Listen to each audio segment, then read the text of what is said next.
Hi, నేను Mahabub Nagar. Previous వీడియోలో చెప్పాను కదా నేను పెద్దమ్మ వాళ్ళ ఇంటికి పురుడుకి వెళ్తున్నాను అని. అయితే పెద్దమ్మ వాళ్ళ ఇంటి నుంచి ఇంకా వదిన వాళ్ళ ఇంటికి అయితే వచ్చేసాము. అయితే తినే నా కోడలి పిల్ల ఎంత క్యూట్ గా ఉందో చూడండి, చాలా మంచిగా ఉంది. లిప్స్ అయితే లిప్స్టిక్ పెట్టినట్టు పింక్ గా ఉన్నవి.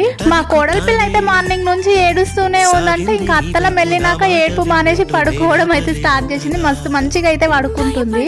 మా అక్క వాళ్ళ పిల్లలు నా పిల్లలు అందరు చిన్నగానే ఉన్నారు కాబట్టి ఇంకా మా కోడలి పిల్లని చూసి చాలా అంటే చాలా సంతోషపడుతుంది. చిన్నపిల్లలకు నార్మల్ గా చిన్నపిల్లలు అంటే చాలా ఇష్టం కదా. ఇక్కడ నా చిన్న తల్లికి అయితే వాళ్ళ పెద్ద మమ్మీలు ఒకటి తర్వాత ఒకటి కొనిపిస్తూనే ఉన్నారు. తిని ముఖం మొత్తం గలీజ్ చేస్తుంది. వాళ్ళందరికీ తెలుసు కాబట్టి నేను యూట్యూబ్ లో వీడియో పెడతా అని ఇంకా మా వాళ్ళందరూ యూట్యూబ్ ఫోన్ చేతిలో పట్టుకోగానే ఇంకా వీడియో స్టార్ట్ చేస్తుందని మామూలుగా నవ్వుతలేదు. నాకు పెద్దమ్మ ఊరు ఎంత ఇష్టం అంటే నేను ఇంతకుముందు వీడియోలలో చెప్పాను. కాకపోతే నేను చిన్నప్పటి నుండి అక్కడ ఉన్నందుకు ఇంకా మా అక్క వాళ్ళు నాతో చాలా ఫ్రెండ్లీగా ఉన్నందుకు నాకు మా పెద్దమ్మ వాళ్ళ ఊరన్నా మా అక్క వాళ్ళన్నా ఇంకా అక్కడ సరే నేను అంతా చాలా అంటే చాలా ఇష్టం. నేను ఇంతకుముందు వీడియోలో చెప్పాను కదా మా అక్క వాళ్ళ కంటే ఫ్రెండ్ లాగానే నాతో ఎక్కువగా ఉంటారని. ప్రతి విషయం ప్రతి ముగ్గురం షేర్ చేసుకుంటూ చాలా ఫ్రెండ్లీగా చాలా హ్యాపీగా చాలా ఆనందంగా ఉంటాం ముగ్గురం కలిస్తే మాత్రం. చాలా రోజుల తర్వాత మా అక్క వాళ్ళు నేను అందరం కలిసాము కానీ ఇంకా చాలాసేపు ఉండడానికి వీలు అవ్వలేదు. Thank you.